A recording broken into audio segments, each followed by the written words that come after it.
નમસ્કાર, benefit ન્યૂઝના podcast જાણીતા ચહેરા અજાણી વાતોમાં આપ સૌનું સ્વાગત છે અને હું છું જયની. જાણીતા ચહેરા અજાણી વાતોમાં આપણે અલગ અલગ એવા એક્ટર અને એવા સિંગરને લઈને આવતા હોઈએ છીએ જેમની વાતો આપણે કદાચ નહીં જાણતા હોઈએ. આગળ ઘણા બધા લોકો સાથે આપણે ચર્ચાઓ પણ કરી છે અને એવું કહેવાય છે કે કોઈ પણ વસ્તુમાં કે કોઈ પણ જગ્યાએ પહોંચવા માટે ઉંમર નથી નડતી, સક્સેસ મેળવવા માટે ઉંમર નથી નડતી. થોડા સમય બાદ પણ સક્સેસ મળે છે, પણ એવી સક્સેસ મળે છે કે કોઈ પણ દુનિયાના કે કોઈ પણ જગ્યાના ખૂણે ખૂણે એ વ્યક્તિને લોકો જાણતા હશે. અને એવા જ એક જાણીતા ચહેરા Bhala Mori Rama fame the one and only Arvind Vegda આજે મારી સાથે છે. તો સૌથી પહેલા તો અરવિંદજી થેન્ક યુ બેનિફિટ ન્યૂઝના પોડકાસ્ટમાં આવવા બદલ. ખૂબ ખૂબ આભાર તમારો. અત્યારે લાઈફ કેવી ચાલી રહી છે? અને બેઝિકલી છે ને, હું જ્યારે પણ બી તમને મળું ને, યુ આર ઓલવેઝ સ્માઇલ. એટલે મતલબ કેમ? Life is always beautiful. Okay, જીવન એટલું સરસ છે, તમે માનો તો સુંદર, તમે ન માનો તો તમે દુઃખી. એટલે હવે એમ થાય કે મારી પાસે આજે આ ગાડી છે ઓકે, અને હવે મારે પેલી ગાડી લેવી છે આટલી મોંઘી, તો તમે દુઃખી જ રહેશો, તમે આ ગાડી પણ એન્જોય નહીં નહીં કરી કરી શકો. શકો. So what ever you have, just enjoy. તમને ખૂબ જ મજા આવશે. તમે એની સાથે જીવતા એટલું ફ્લોમાં, એટલું સરસ રીતે પ્રભુની ડિઝાઇન પ્રમાણે તમે જીવો ને, તો તમે આનંદ જ કરો. ઓકે, મેં તમને જ્યારે પણ જોયા છે ને, તો તમારી બિયર્ડને ઓલવેઝ મતલબ લાઈક કે ને, તમે બહુ જ આમ પ્રેમથી એને રાખો છો. લાઈક કેમ, તમને કેમ એ ગમે છે?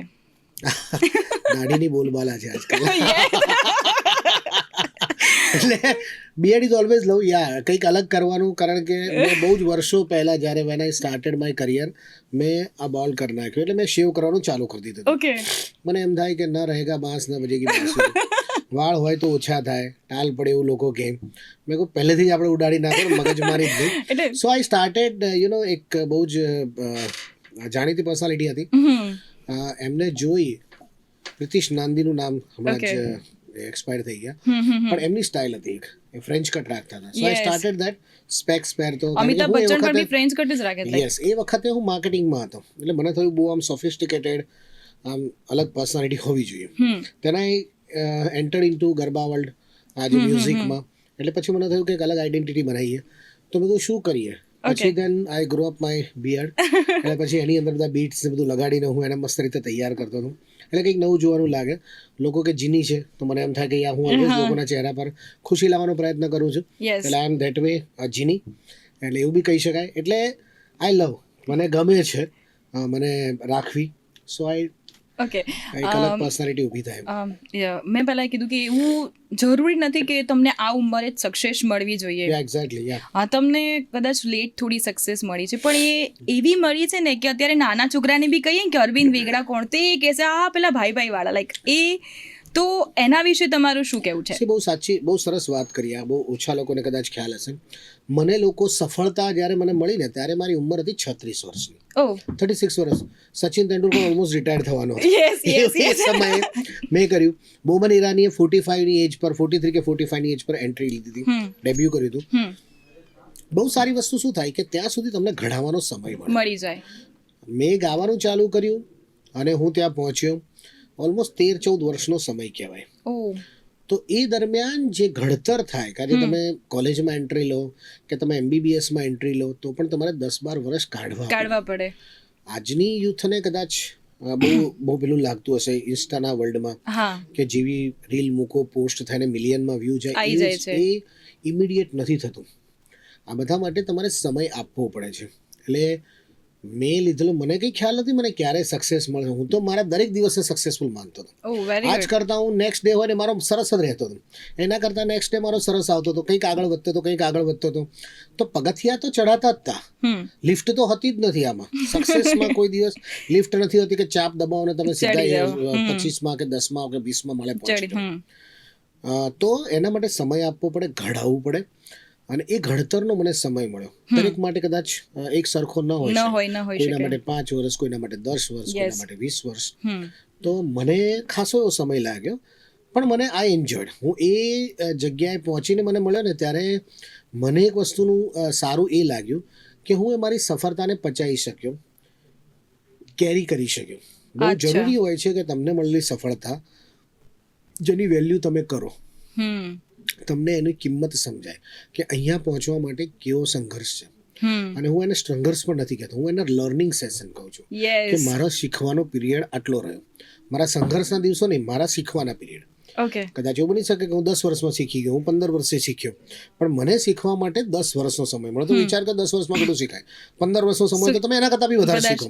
એટલે કહેવાનો મતલબ છે, if you take it in that way કે સંઘર્ષ કરતા એને ભણતરના દિવસો ગણો, એને ગણતરના દિવસો ગણો, તો તમને બહુ જ આનંદ આવશે તમારી સક્સેસ માટેનો. તો એ સફળતા તમને ખૂબ જ વેલ્યુએબલ રાખશે. અને એ સફળતા, અમારી સફળતા એવું હોય છે, કોઈ પણ કલાકારની સફળતા એ લોકોના ચહેરા પર દેખાય. ચોક્કસથી. આજે તમે મોટા મોટા કોન્સર્ટ જોને લોકો બૂમો પાડતા હોય, ગરબાની અંદર લોકો બૂમો પાડતા હોય, કે લોકો એક ગીત સાંભળીને ભાઈ ભાઈ કરતા હોય, તો એ તમને એના ચહેરાથી તમને સક્સેસનું તમને બેરોમીટર હોય. એ સક્સેસ તમને ખબર પડે, ઓકે હવે હું સફળ થયો. મને કોઈ માણસ મળીને એમ કહે ને કે સોરી હું નથી ઓળખતો, એટલે મને બહુ ગમે. લોકો એમ કહે મને નથી ઓળખતો, એ ઈગો નથી થતો. મને એમ થાય ઓકે મારા હજુ તારી સુધી પહોંચવાનું બાકી છે બકા, ધેટ્સ ગુડ, મને મળ્યો તું એટલે હવે હું વધારે મહેનત કરીશ. સો એ તમને પ્રેરણા આપે છે. તો ટેક ઇટ અને ધેટ વે તમને બહુ જ આનંદ થશે. તમે જે કીધું ખુશીનું રાજ, એ આ જ છે. એટલે લાઈક તમે હમણાં કીધું કે ગરબામાં જ્યારે સ્ટેજ પર જઈએ અને ભાઈ ભાઈ એવું છે કે બધું પતી જાય ને પછી એ છેલ્લે ચાલુ થતું હોય. લાઈક મને જ્યાં સુધી ખબર છે ત્યાં સુધી અરવિંદ વેગડાને 12th સુધી સ્ટેજ ફિયર હતો. સખત. સખત. એટલે તો પછી સ્ટેજ ફિયર હોવા છતાં બી જો આ વ્યક્તિ આ જગ્યાએ પહોંચી શકે છે તો એટલે મતલબ તમે એક વ્યક્તિ માટે કે જે નોર્મલ પીપલ માટે બહુ જ એવા વ્યક્તિ કહેવાઓ કે જે નાસી પાસ થઈને બેસી જાય છે. ઓલવેઝ એમણે અરવિંદ વેગડાને જોવું જોઈએ કે સ્ટેજ ફિયર હોવા છતાં બી આજે તમે આ જગ્યાએ પહોંચ્યા છો. ગમશે કદાચ હું કોઈને મારી વાતથી કદાચ મોટિવેટ કરી શકું, પણ સખત સ્ટેજ ફિયર 12મા સુધી. એટલે મને આમ સ્ટેજ પર ચડવું એટલે મને આમ કંઈક થઈ જાય. મેં કહું સ્ટેજ પર કેવી રીતે જઈશ, લોકો શું કહેશે, કંઈક ભૂલ પડશે તો એ ફિયર મને સખત હતો. એટલે સ્ટેજ ફિયર એટલે એટલો. અને પછી એમાંથી હું જ્યારે કમઅપ થયો ને, બહાર આવ્યો, એનો પહેલો મારા માટે ઇન્સિડન્સ એવો હતો, કોલેજનું પહેલું વર્ષ, પહેલો જ મંથ. અને મને એવું કહેવામાં આવ્યું કે ત્યાં ઉપર છે ને, ત્યાં છે ને એક અલગ ટેલેન્ટ, ઇન્ડિયાઝ ગોટ ટેલેન્ટ જેવું એક ટેલેન્ટ જેવું ચાલે છે. એમાં સ્ટુડન્ટ બેઠા હોય, કોઈ એમાં જજીસ ના હોય, સ્ટુડન્ટ બસ એમના બેઠા હોય, તમારે પરફોર્મ કરવાનું. એટલે ખાલી એટલું હોય કે તમને જે આવડે, તમને નાટક આવડે નાટક કરો, મોનો એક્ટિંગ આવડે, ગીત આવડે તો ગીત ગાઓ, કંઈક વાત કરવી હોય તો વાત કરો, જોક કરવી હોય તો જોક કરો. એટલે હું પહોંચી ગયો અને એમાં મેં પહેલું જ ગાયું હતું. મણિરાજ બારોટ એ વખતે બહુ જ ફેમસ હતા, આજની તારીખમાં પણ છે એમના ગીતો, પણ એમને સખત હું એમનો સખત ફેન હતો મણિરાજ બારોટનો. તો મણિરાજ બારોટના ગીતને મધનો દારૂડો મેકે છે, મેં નહોતો પીધો ને ઘણો પાયો રે. એમ કહેવાય ને કે એ પહેલી વખત વિધાઉટ મ્યુઝિક મેં ગાવાનું ચાલુ કર્યું અને લોકોએ તાળીઓ વગાડી. અને હું મહેસાણામાં એક ગામડામાં હું સાંભળીને આવ્યો હતો લગ્નમાં, અને ત્યાં મેં ગાયું તો લોકો કે અરે યાર આ તો બહુ ગજબનું ગીત છે, બહુ મજા આવી ગઈ. એ ધીરે ધીરે પ્રસરી રહ્યું હતું. ત્યારે મેં પહેલી વાર ગાયું, લોકોને બહુ મજા આવી અને મારો સ્ટેજ ફિયર ઓટોમેટિકલી એમ ગયો. મેં કહું બસ બિંદાસ, એમાં ક્યાં વિચારવાનું જ છે. અને એ સ્ટેજ ફિયર મારો ત્યાંથી જવાનો શરૂઆત થઈ ગઈ અને મેં બિંદાસ એ ગીત ગાયું.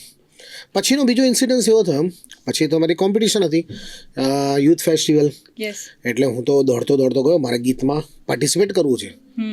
તો હું ગયો, તો મને કે ભાઈ ઓડિશન થઈ ગયું, સિલેક્ટ થઈ ગયા, તમારો હવે આવતા વર્ષે નંબર આવશે. એટલે સીધા 365 દિવસ વાર લે રાહ જોવાની. એટલે હું તો સખત આમ થયો ટેન્શનમાં, હું કરવું શું.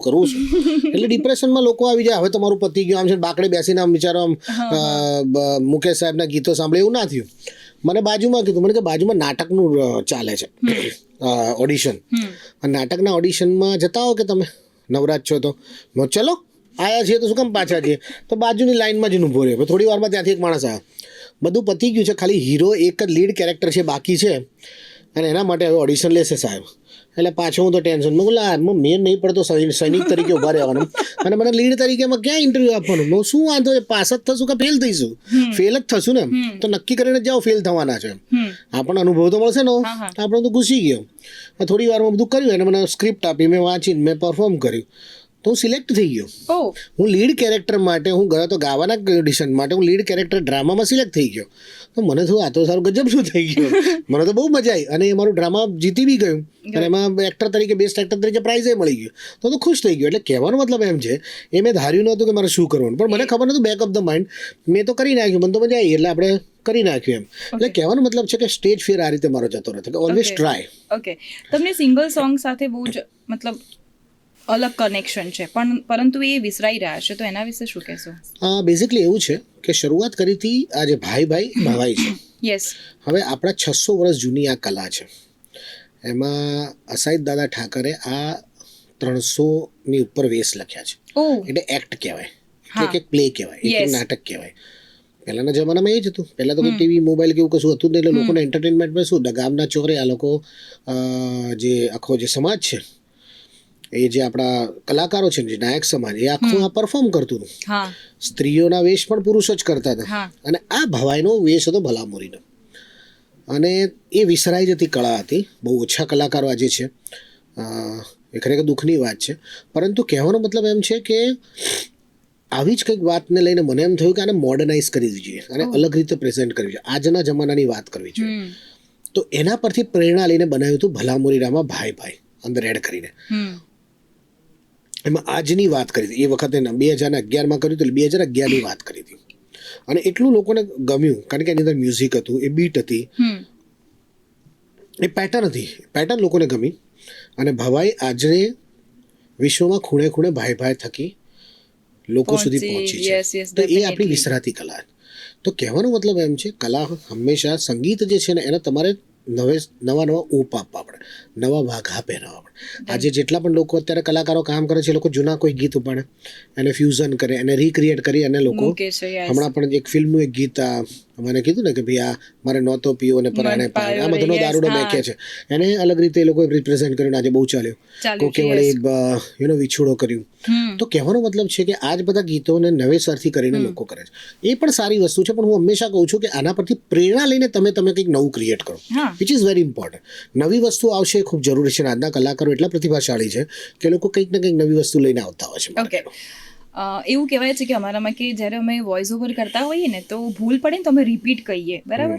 તો તમારે તમે જ્યારે મતલબ સોંગ ગાતા હોય તો ત્યારે કેટલી વખત ટેક લેતા હો છો? એટલે કે વખત ટેક લીધો છે, કેવી રીતે? બેઝિકલી એવું છે કે ત્યાં તો કશું હતું નહીં, લાઈવ ચાલતું હોય, ગરબા ચાલતા હોય કે લાઈવ સિંગિંગ ચાલતું હોય, ત્યારે ભૂલ પડે તો એવું થાય નહીં કે સોરી હું ફરતી ગયો છું. એવું તો ક્યારે બને નહીં. પણ ઘણા બધા ઇન્સિડન્ટ્સ એવા છે. મારી સાથે એક ફની ઇન્સિડન્સ બન્યો હતો. ઘણીવાર એટલું ગાવામાં ઉતપ્રોત થઈ ગયા હોય અને ક્યાંક તમે સહેજ ડિફ્લેક્ટ થયા, સહેજ તમે ડાયવર્ટ થયા તમારા કોન્સન્ટ્રેશનથી, તો બની શકે કે તમારે જે ગાવાનું તમે ભૂલી જાઓ. કોઈક કંઈક એવી ઘટના બની, તમે ત્યાં જોયું તો તમે ત્યાંથી ભૂલી ગયા હોય. આવું મારે એક સરસ મજાનું સોંગ ચાલતું હતું.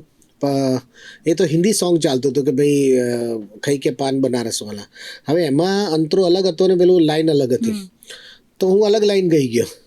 સપોઝ અરે રામ દુહાઈ એવું કંઈ ગાવાનું હતું. એની જગ્યાએ મેં ગાયું હતું એક કન્યાકુમારી, તો મને તો લોચો પડી ગયો. અરે સોરી એક રામ દુહાઈ. એટલે પબ્લિકને બી મજા આવી. સો બેઝિકલી એ તમારું કેટલું પ્રેઝન્સ ઓફ માઇન્ડ તમારું ત્યાં કામ કરતું હોય છે. આમાં કોઈ રિટેક નથી મળતા, બટ એ ભૂલ થતી હોય. બહુ જ ઓબ્વિયસ વસ્તુ છે 3 કલાકના કાર્યક્રમમાં, પણ એનાથી તમારો રસભંગ ન થવો જોઈએ. તમારું જે બીટ જે છે એમાં ભૂલ ના પડવી જોઈએ. તમારું ક્યાંય સૂરમાંથી તમે ના જવા જોઈએ. આવું ઘણી બધી નાની મોટી ભૂલો થતી હોય, પણ એ તમારે વાળી લેવું જોઈએ. અને તમારું જે કોન્સન્ટ્રેશન જે છે એ સહેજ પણ ખોવાનું નથી. એનાથી તમે સહેજ પણ આઘા પાછા થાય ને તો તમારું પરફોર્મન્સ બગડે. ઓકે. સડનલી તમને ક્યારે સોંગ યાદ આવી જાય કે પછી એના માટે તમારે વિચારવું પડે કે આટલા બધા તમે અત્યાર સુધી બહુ બધા સોંગ્સ આપી દીધા છે? બેઝિકલી કેવું, અમે લોકો ઓલવેઝ સ્ક્રિપ્ટિંગ કરતા હોઈએ અમારું આખું ટીમ સાથે. સપોઝ અમારું નવરાત્રિના ગરબાનું હોય ને તો અમે 200 ગરબાનું એક આખું લિસ્ટ બનાવ્યું હોય. પહેલો ગરબો, બીજો, 10મું, 15, અને એ બી પેસ ધીરે ધીરે વધતી જતી હોય. પછી બ્રેક પડ્યા પછી શું ગાશું, 3 તાળી ગાશું કે દાખલા કરશું, એની આખી અમારી પાસે સ્ક્રિપ્ટિંગ તૈયાર હોય. એની અમે લોકોએ પ્રોપર પ્રેક્ટિસિંગ કરી હોય. હવે કરવાનું કેવું થાય, અમને ખબર હોય કે ભાઈ આ તો કલાક જ ગાવાનું છે, એટલે અમે અમુક કાઢી નાખીએ, અમુક જ પોપ્યુલર લઈએ. કોઈ કે 2 કલાક છે, 3 કલાક છે, 4 કલાક છે. તો એનું અમે લોકો જ્યારે 3 કલાકનું 5 કલાકના એન્ટરટેનમેન્ટનું અમારી પાસે ભાથું હોય રેડી. ઘણી બધી વસ્તુ પ્રેઝન્સ ઓફ માઇન્ડથી જતી હોય. ઘણી બધી વસ્તુ કદાચ કંઈક એવી ફરમાઈશ આવી જાય તો પછી અમે ઇન્ટરનેટ પરથી, અત્યારે તો બહુ ફાસ્ટ થઈ ગયું ઇન્ટરનેટ, તરત કોઈ ટ્રેક કાઢી લઈએ. એટલે કહેવાનો મતલબ એમ છે કે presence of mind is very much important. પણ ઓફકોર્સ અમારી પાસે ઓલરેડી અમે પ્રેક્ટિસિંગ કરીને કામ કરતા હોય. એટલે એવું કોઈ એવું વિયર્ડ આવી જાય તો ખબર ના પડે, પણ એ ચાલી જાય છે, એવું થતું નથી જનરલી. સેલિબ્રિટીઝની લાઈફ કેવી હોય છે? લાઈક કેવું કે તમે ઘરમાં ટાઈમ ઓછો આપી શકો છો, બરાબર? એવું બની શકે કોઈ વખત કામ માટે તમારે મુંબઈ જવું પડતું હોય કે કંઈ બી, તો ઘરે ક્યારેક કદાચ એવું બને ખરી કે તમને ફોન કરીને કે અરે તમે મને ટાઈમ નથી આપતા, કે તમે આવું છે તેવું છે, એવું બને ખરી ક્યારેક? વેલ, લગ્નને 28 વર્ષ થયા ગઈકાલે, એટલે બેઝિકલી એવું છે કે આ બધું પહેલા 5-7 વર્ષમાં બધું થઈ જાય, પછી ખબર પડી જાય કે ભાઈ આ રેડિયો છે ને આ સ્ટેશન પર જ પકડાય, એના સિવાય તો પછી અવાજ જ આવશે. એટલે પછી શું સ્ટેબિલિટી આવી જાય, ખબર હોય કે લાઈફ સ્ટાઇલ આવી છે, ખબર હોય કે ભાઈ કામના પ્રકાર આવા છે, ખબર હોય કે હું સેલ્સમાં હતો એટલે એ વખતે બી નક્કી, પછી બિઝનેસ હતો એટલે એમની ખબર ના હોય, રવિવારની રજા જેવું કશું એવું અમારે હોય નહીં. બેઝિકલી વસ્તુ શું થાય કે આ બધી વસ્તુ ધીરે ધીરે સમજે, that calls understanding, maturity, husband વાઇફના રિલેશનશિપ. આ બધી વસ્તુ એના પર ડિપેન્ડ કરતી હોય છે કે તમે કેટલા અન્ડરસ્ટુડ કરો છો તમારા પાર્ટનરને, એના કામને બી તમારે રિસ્પેક્ટ આપવી જોઈએ, જેમ એ આપણને આવે. આ બધા પ્રશ્નો દરેકને લાઈફમાં આવે, but you have to mature enough to handle this. તમે એનાથી ભડકી જાઓ, ઓલું થઈ જાઓ, થાય ઘણી વાર એવું બને, યાર શાંતિ રાખ, મારું મીટિંગ ચાલે, મૂકી દે હમણાં, દૂધ લેતા આવજો, હા મૂકી દે, અત્યારે બટાકા લેતા આવજો, હા મૂકી દે, ડુંગળી લેતા આવજો, હા મૂકી દે. એટલે આવું છે, બધાના ઘરમાં સરખું જ હોય છે. ઓકે, એવું કહેવાય કે લાઈફ મેરેજ થઈ જાય ને પછી પહેલા ફ્રેન્ડ હોય, આઈધર પછી વાઈફ. તો તમારા લાઈફમાં પહેલા ફ્રેન્ડ છે કે વાઈફ છે? બધાને બેલેન્સ કરવા પડે, બધાને બેલેન્સ કરવા પડે, તો તમે લાઈફને એક સારી રીતે જીવી શકો, એવું છે. એટલા માટે એટલે you have to balance the life. Friends પણ એટલા જ ઇમ્પોર્ટન્ટ છે, પરિવાર પણ એટલો જ ઇમ્પોર્ટન્ટ છે, વાઈફ પણ એટલી જ ઇમ્પોર્ટન્ટ છે. દરેકના અલગ અલગ રોલ છે. હવે જે ફ્રેન્ડ્સ એવું ના કે સવારે મને નાસ્તો બનાવી આપ, બ્રેકફાસ્ટ કરી આપ, કે વાઈફને ના કહેવાય કે ચાલ યાર રખડવા જતા, એવું ના થાય. એટલે બેઝિકલી દરેકનો એક રોલ છે, એના તમારે સમય આપવા પડે બધાને. અને એક એજિંગ એક જગ્યાએ પહોંચ્યા પછી એવું થાય કે ઓકે હવે વાંધો નથી એમ. ઓકે, એવું કહેવાય છે કે પુરુષની પાછળ છે ને એક સ્ત્રીનો હાથ હોય છે, બરાબર? તો તમે તમારા વાઈફ વિશે કઈ મતલબ, અને તમને તમારા વાઈફથી ડર લાગે છે ખરો? એટલે 3 સવાલ આવ્યા. પહેલા એક પુરુષની પાછળ સ્ત્રીઓનો હાથ છે. હવે એવું નથી, સફળ પુરુષની પાછળ ઘણી બધી સ્ત્રીઓનો હાથ આવે છે. ઓકે, એટલે તમે એવું કહેવા માંગો છો? એક્સપ્લેન કરું, એક મિનિટ. જન્મ થાય ને એટલે તમારી માં હોય તમારી સાથે, સ્ત્રી છે, એના સંસ્કાર, તમારી બહેનો છે, એની સાથેના તમારા સમય, પછી લાઈફની અંદર વાઈફની એન્ટ્રી થાય. વાઈફ સાથે ઘણા બધા સંબંધો હોય કે જે તમારા એમના થકી તમારા રિલેશન્સ હોય, તમારા સાસુ હોય, એટલે ઘણી બધી સ્ત્રીઓનો હાથ હોય છે એક સફળ પુરુષની પાછળ, એક સ્ત્રીનો નથી હોતો. એટલે કદાચ એમ કે વાઈફ એકલી જ ક્રેડિટ લે, ના, એવું નથી હોતું. બધાને ક્રેડિટ આપવી પડે, માને પણ મળે ક્રેડિટ, બહેનને પણ મળે, વાઈફને પણ મળે, અને બીજા ઘણા બધા મિત્રો એટલે ઘણી બધી સ્ત્રી હોય છે જે તમારી સાથે કામ કરતી હોય, જે તમારી સાથે સતત તમારા શોઝમાં તમને હેલ્પ કરતી હોય, તમારા મૂવીઝમાં હેલ્પ કરતી હોય, તમારા બિઝનેસમાં હેલ્પ કરતી હોય, તમારા સાથે કામ કરતી હોય. તો આજે તમારી સાથે, તમે મારી સાથે છો, બરાબર છે? તમારો ઇન્ટરવ્યુ લેશો તો આજે 10 લોકો, 50 લોકો કે 100 લોકો કે મિલિયન લોકો જોશે, તો તમારા થકી એટલે તમારો પણ એક સપોર્ટ મળ્યો ને. મને કહેવાનો મતલબ એમ છે કે એક પુરુષની પાછળ ઘણી બધી સ્ત્રીઓનો હાથ હોય છે, ઘણી બધી સ્ત્રીઓનો સપોર્ટ હોય છે, એટલે we have to respect them. That's what my feeling. Young એજમાં ક્યારે લવ થયો છે ખરો? બહુ ડર લાગતો હતો, સ્ટેજ ફિયર એકલો નહોતો, છોકરીનો બી ફિયર એટલો જ હતો. એટલે અરેન્જ મેરેજ જ કર્યા છે મેં અરેન્જ મેરેજ જ કર્યા છે, અને મને થયું કે સાલું વહેલા અરેન્જ મેરેજ કરી લો, 21 વર્ષની ઉંમરે લગ્ન કરી લીધા, એટલે બહુ વધારે કંઈ વિચારો, પછી પ્રેમ થઈ જ જશે ઓટોમેટિક. આપણી પાસે એટલો સ્કોપ જ નહોતો, ન તો આપણે એટલા, બહુ એવરેજ લુકિંગ હું છું, બહુ એવરેજ ભણતર, એવી કોઈ એવરેજ એવા કોઈ સ્કૂટર લઈને ફરતો હતો, એ સ્કૂટર લઈને કદાચ સાયકલ લઈને ફરતો હતો, એટલે એવા કોઈ એવા વસ્તુ નતા કે જેથી કે કોનો ડ્રીમ બોય હું હોઈ શકું. એવું મને ક્યારેય ચાન્સ મળ્યો નથી. મને ક્યારે એવો મોકો જ ના મળ્યો. મોકો મળ્યો તો મોકો જ નથી મળ્યો, શું કરું એમ. ઓકે, અત્યાર સુધી તમે જ્યાં અહીંયા સુધી પહોંચ્યા છો, મતલબ તમારી લાઈફમાં કોઈ એવું વ્યક્તિ તમે એનાથી ઇન્સ્પાયર થયા હોય? ઘણા બધા વ્યક્તિ છે કે જે મને પ્રેરણા આપી ગયા હોય, બહુ બધા લોકો. તમારા સ્કૂલના પ્રોફેસર હોય, તમારા કોઈ મિત્ર હોય, પણ મારી મ્યુઝિકની વાત કરું તો જે લોકો મને હંમેશા એનાથી જોઈને પ્રેરણા મળી હોય, એમના 2 વ્યક્તિ હતા. એક આપણા the great legend Michael Jackson, કે જેનું પરફોર્મ કરતા જોઉં મેં કહું વાવ, આ વ્યક્તિ બ્લેસ છે, આ વ્યક્તિ કેટલા લોકોને ગાંડા કરી શકે છે, આ વ્યક્તિમાં એવું શું છે, સદા હસતો રહેતો એ માણસ, એટલો એ મ્યુઝિકની દુનિયાનો, પરફોર્મન્સની દુનિયાનો બાદશાહ કહેવાતો. બીજા આવા જ એક લિજેન્ડરી વ્યક્તિ હતા જે આપણા ગુજરાતી હતા, મિલેનિયમ સ્ટાર હતા, જેમનું હતું નરેશ કનોડિયા. એમને હું જોઉં ને, મને એમના ગીતો પાછળ ગાંડો, એમના ફિલ્મો પાછળ ગાંડો, અને વ્યક્તિત્વ એટલે આમ મને આમ થતું હતું, વાહ કેટલા જબરદસ્ત એન્ટરટેનર છે યાર આપણા ગુજરાતીમાં, આ વ્યક્તિને મળવું પડે. અને બન્યું એવું કે મને એવા સરસ મજાના મોકો મળ્યો કે એમની સાથે બહુ સરસ મજાની મિત્રતા મારી થઈ.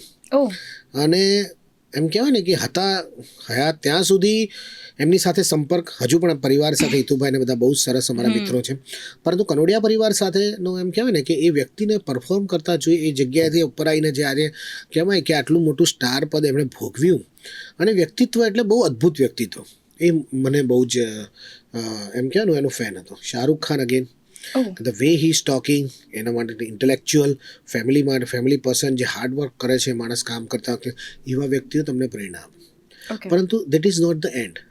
તમારી આજુબાજુ નાના લોકો પણ તમને એટલી સારી પ્રેરણા આપે કે તમે જુઓ ને તો એ વ્યક્તિ તમને લાગે, મારો ડ્રાઈવર હોય તો બી મને એનાથી કંઈ શીખવા મળે કે આ માણસ કેટલું ફોકસ કામ કરે છે, સહેજ પણ આડીઅવળી કરતો નથી ગાડી, મતલબ એનું કામ એટલું ફોકસથી કરે છે. એ વ્યક્તિને ભગવાને એક કલા આપી છે, પણ એ વ્યક્તિને જ્યારે ફોન કરો એને ઊભો રહી જાય ડેડિકેટેડ ટાઈમમાં, અને સતત આપણો સારથી હોય એટલે તમારા માટે કેટલું ઇમ્પોર્ટન્ટ છે. તો એ વ્યક્તિ પાસેથી બી પ્રેરણા મળે તમને. કહેવાનો મતલબ એમ છે કે પ્રેરણા આપણને મોટા વ્યક્તિ, સફળ વ્યક્તિઓ પાસેથી પણ મળે છે, પરંતુ મારા પપ્પા કે જે એમને કહેવાતું તો એમને ડાયાબિટીસ હતો, એમને બી 35 વર્ષે થઈ ગયો હતો, અને એમણે 65 વર્ષ સુધી જીવ્યા. એટલે કહેવાનો મતલબ એમ છે કે એની સાથે એમનું જે વિલ પાવર હતો, અને વિલ પાવરની સાથે કોઈ પણ મુશ્કેલીઓ વગર 3 બાળકો સાથે એ જોબ કરતા, એ પરિવારને પેલું રાખતા, અને આની સાથે ફાઇટ પણ કરતા. એટલે એમની પાસેથી મને પ્રેરણા આપે. મારી માં એટલું બધું ભણેલી નથી, પણ એના 3 સંતાન, એટલે કહેવાય ને કે બહુ જ તમારી લાઈફમાં બહુ ઇમ્પોર્ટન્ટ રોલ હોય છે તમારા દરેક વ્યક્તિનો. એટલે આ બધી વ્યક્તિ જે છે તમને બહુ જ સારી પ્રેરણા આપે છે. લાઈક તમારી સોંગ ગાવાની સ્ટાઇલ, તમને કદાચ કોઈ જોતા હોય ને તો તમારી સોંગ ગાવાની સ્ટાઇલથી લઈને તમારા લુકથી ને, એટલે બધા જ એવું કહે છે કે બહુ જ કેઝ્યુઅલ તમે હોવ છો, લાઈક ભાઈ તરીકે. તો તમે પહેલાંથી જ આવો છો? જેમ જેમ મને અનુભવ થતો ગયો ને, મને ક્યારે એટલે સફળતા મળી, લોકો સાથે એટલા બધા લોકોનો પ્રેમ મળ્યો, એટલા બધા લેવલ પર મને જવા મળ્યું. મને એમ કે બોલિવૂડના દ્વાર આપણે ખટખટાઈને આવ્યા હોય, ત્યાંનો સુપરસ્ટાર તમને નામથી બોલાવતો હોય, કિંગ ખાન તમને નામથી બોલાવતો હોય, કે પછી ભારતના વડાપ્રધાન એ વખતે જ્યારે મુખ્યમંત્રી હતા આજે પણ તમને નામથી ઓળખતા હોય, તો આપણા માટે તો કેવી વસ્તુ બની છે. મારા માટે તો ખરેખર આઈ એમ રિયલી બ્લેસ્ડ. મારા માતા પિતાના આશીર્વાદ, મારા પરિવારનો મને સપોર્ટ, કે બેઝિકલી કેવો છે કે આ બધાની સાથે પણ એટલી મજા આવે છે.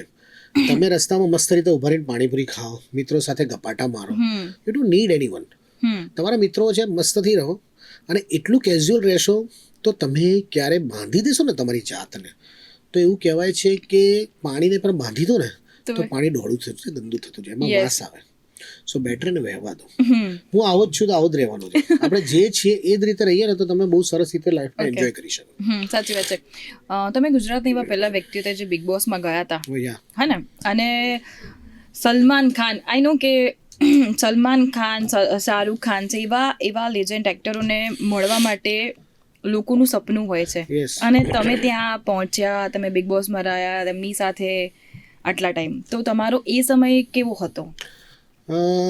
એક કહેવાય ને કે તમે ધાર્યું જ ના હોય, તમે વિચાર્યું જ ના હોય. અને એક કહેવાય, હું સેલ્સમેન હતો, એસી વેચતો હતો, બરાબર છે, મારી લાઈફની અંદર. પછી મેં મારો બિઝનેસ શરૂ કર્યો, ત્યાં સુધીની સફર. અને પછી તમને એવી જગ્યાએ હોય કે જે વિશ્વમાં સૌથી મોટામાં મોટો શો એટલે બિગ બોસ, એના તમે કન્ટેસ્ટન્ટ તરીકે જાઓ, ગુજરાતમાંથી પહેલો ગુજરાતી તરીકે જવાનું. એક રિજનલ કળાને નેશનલ લેવલ પર જવા મળે, ઇન્ટરનેશનલ લેવલ પર જવા મળે, એ કલાકારને એટલું માન સન્માન મળે. ત્યાં સુધી તમે જાઓ, તમને સલમાન ખાન સાથે ઇન્ટરેક્શન્સ મળે કે જે બોલિવૂડનું આટલું મોટું નામ હોય. શાહરૂખ ખાન એના પિક્ચરનું ગીત ગાવા માટે તમને બોલાવે, અને તમારા વિશે બોલે, લખે, ટ્વીટ કરે. વિશાલ દાદલાની તમને પ્રેસ કરે, વિશાલ શેખર તમને પ્રેસ કરે, આદિત્ય ચોપડા તમને હેન્ડશેક કરીને જાય. એટલે કહેવાનો મતલબ એમ છે કે ખુશી ઓફકોર્સ થતી હોય છે, પણ એક આનંદ એવો વસ્તુનો થાય કે nothing is impossible in the life. Shahrukh Khan વગર ટિકિટ લઈને આજે કિંગ ખાન થયો છે, તો you have to learn from that કે મહેનત, સખત મહેનત, ડેડિકેશન, ફોકસ, એનો સિવાય બીજો કશો એનો પર્યાય નથી. There is no shortcut. Success is a journey. આ તમારે જર્ની કરવી પડે. તમે કીધું કે આ તમે સક્સેસ મેળવ્યું, પહેલાં તમે બિઝનેસ કરતા હતા અને પહેલાં તમે અલગ અલગ જગ્યા પર જઈને તમે ઇઝી વેચ મતલબ કરતા હતા. તો એને લઈને મને એક સવાલ યાદ આવ્યો કે અમદાવાદની ગરમી તમને કેવી લાગે છે? બહુ જ મસ્ત. બહુ જ મસ્ત. કારણ કે એ ફક્ત બિઝનેસ કરતો હતો. જેટલી ગરમી પડે એટલા આપણે એસી વેચાય, એટલે આમ આ બધા સરસ ગરમી પડી, હવે તો આપણે મજા આવશે. પણ એ એસી વેચવા માટે મારે સ્કૂટર પર હેલ્મેટ પહેરીને, હું હેલ્મેટ પહેલેથી પહેરું છું, પહેલા સૌથી પહેલા બધા દર્શક મિત્રોને કહું કે બધા હેલ્મેટ પહેરવું જોઈએ. હેલ્મેટ પહેરીને હું સ્કૂટર પર 42 ડિગ્રી ટેમ્પરેચરની અંદર બપોરે હું એસી વેચવા જાઉં, એસીના ક્લાયન્ટને મળવા જાઉં, પણ મને સખત મજા આવે. એનું કારણ છે કામને ગમતું કરો અથવા ગમતું કામ કરો. તો એક કામ હતું એને મારે ગમતું કરવાનું, મને બહુ ગમતું હતું.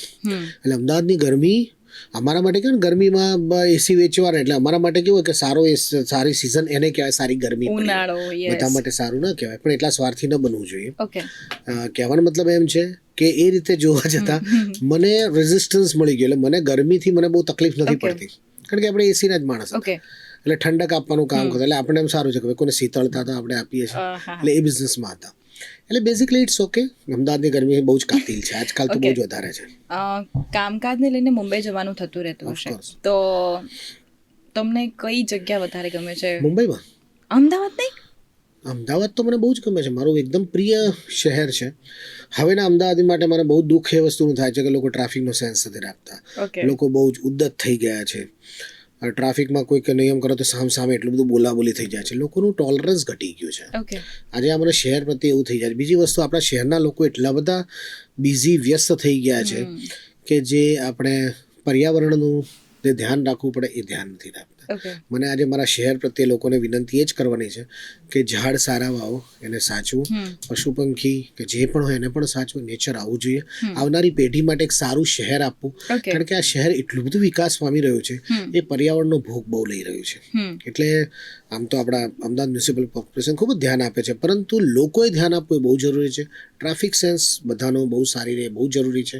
દરેકે દરેક જે નાના નાના વાહન ચલાવતા હોય છે, જે મેક્સિમમ ટ્રાફિકના નિયમોનો ભંગ કરતા હોય છે, ખૂબ જ મહેનત કરે છે અમદાવાદ ટ્રાફિક પોલીસને, પણ છતાં પણ એ સક્સેસ એટલું નથી મળતો.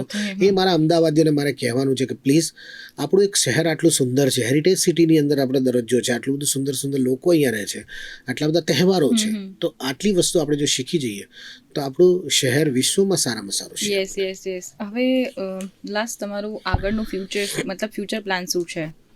તમારું શું નવું આવી રહ્યું છે? કયું સોંગ નવું આવી રહ્યું છે? સતત કામ કરવાનું, નવા નવા ગીતો. હમણાં જ ફિલ્મ આવી હતી માલિકની વાર્તા, એના મારા 2 સોંગ્સ હતા. હમણાં જ એક બીજું સોંગ રેકોર્ડ કર્યું છે, ધીંગા મસ્તી કરીને ચિલ્ડ્રન ફિલ્મ છે, જેમાં મેં એક્ટિંગ પણ કરી છે અને મારું સોંગ પણ છે, એ પણ આવશે. બીજા 3 થી 4 બીજા અલગ અલગ સોંગ્સ છે, સિંગલ્સ પણ છે, ગરબા પણ હજુ ઘણા બધા આવશે. એક નવું પણ સોંગ અત્યારે ઓલરેડી ડિઝાઇન કરીને રાખેલું છે. ટૂંક જ સમયમાં મ્યુઝિક એવોર્ડ હું શરૂ કરીશ, ગુજરાતી મ્યુઝિક એવોર્ડ ઇન્ટરનેશનલ, તો એ શરૂ થશે. મને કંઈક ને કંઈક નવી વસ્તુ કરવાનું હંમેશા ગમતું હોય છે. 8 વર્ષ પહેલા ગુજરાતી આઇકોનિક ફિલ્મ એવોર્ડ જીફા કરીને એક ગુજરાતની ધરતી પર ગુજરાતીઓ માટે, ગુજરાતી ફિલ્મો માટેનો એવોર્ડ શરૂ કર્યો હતો. એવી રીતે હવે એક મ્યુઝિક એવોર્ડ શરૂ કરીશું, અને સતત આવી રીતે પ્રોત્સાહન આપવાનું પણ કામ આપણે કરવું. મને ગમે. તમારું નવું સોંગ આવી રહ્યું છે, એના બે શબ્દો થઈ જાય. એક સરસ ફની સોંગ આવે છે જેની અંદર અમારો એક મેસેજ છે. મેસેજ એવો છે કે ઘણા બધા સોંગ્સ એવા આવ્યા કે જેમાં એવું થાય કે ભાઈ તમે કંઈક બેવફાના સોંગ આવ્યા, કોઈ દારૂના સોંગ્સ આવ્યા. તો આ બધા સોંગ્સની અંદર શું થતું હતું કે લોકોને એમ થાય કે ભાઈ આપણે પ્રેમમાં ભગ્ન થઈને તો આપણે આવા કોઈક રવાડે ચડી જવું જોઈએ. એટલે મેં એને કાઉન્ટર કરતો એક સરસ મજાનું સોંગ બનાવ્યું. પીઓ ભલે વિસ્કી, પીઓ ભલે રમ, નહીં ભૂલાય બેવફાઈ નો ગમ, પડ્યા તમે પ્રેમમાં તો પડ્યા તમે ડેમમાં, પડ્યા તમે પ્રેમમાં તો પડ્યા તમે ડેમમાં, ફિતરત આની બદલતી નથી, ફિતરત આની બદલતી નથી. એટલે આ દગાબાજ કદી વફા કરતી નથી, આવું કંઈક ફની કોમેડી. એટલે બેઝિકલી તમે એમાં રવાડે ના ચડી જાઓ. તમે એમ તો હું મારે દગો કર્યો, હવે આમાં આવું થઈ ગયું. એટલે મેં એને અલગ એક ફની વેમાં અમે આવું એક સોંગ બનાવ્યું કે લોકો આમાંથી બહાર આવે. ઓકે, બેઝિકલી આવો ફંડા છે. ઓકે, તમે દીકરી માટે પણ એક ગીત ગાયું છે, તો એ તો મારે અવશ્ય સાંભળવું છે. મારી લાઈફમાં બહુ નજીક છે, કારણ કે મારી દીકરીને મેં 17-18 વર્ષની હતી ત્યારે વિદેશમાં ભણવા માટે, એના ફ્યુચર માટે મોકલી હતી. તો દીકરી એકદમ સરસ સેટ થઈ ગઈ છે. પણ એ વખતે જ એક એના દુઃખ થતું હતું, ત્યારે મને થયું કે દીકરી માટે કંઈક એવી વાત હોવી જોઈએ. તો સરસ મારો અને અમારો જે રાજવિંદર, મારો રાઇટર, અમે બેઠા હતા અને વી ડિસાઇડેડ કે ભાઈ આપણે આવું કંઈક કરીએ. તો એક સરસ મજાનું સોંગ હતું અને હિન્દીમાં કર્યું. મેં કીધું ભાઈ લોકો હિન્દી ભાષી પણ આપણે પેન ઇન્ડિયા માટે કરીએ. તો એની 2 લાઈન તમને કહું. બેટી તું મેરી જાન હૈ, બેટી તું મેરી શાન હૈ, બેટી તું અભિમાન હૈ मेरा, मेरी पहचान है, मेरी मुस्कान है, बेटी તું જહાન હૈ મેરા. હો. એટલે દીકરી જે હોય છે આપણા માટે શું વેલ્યુ રાખે છે, દીકરી ના બાપ તરીકે બહુ જ એક આનંદની વાત છે. તમને બહુ જ મજા આવે.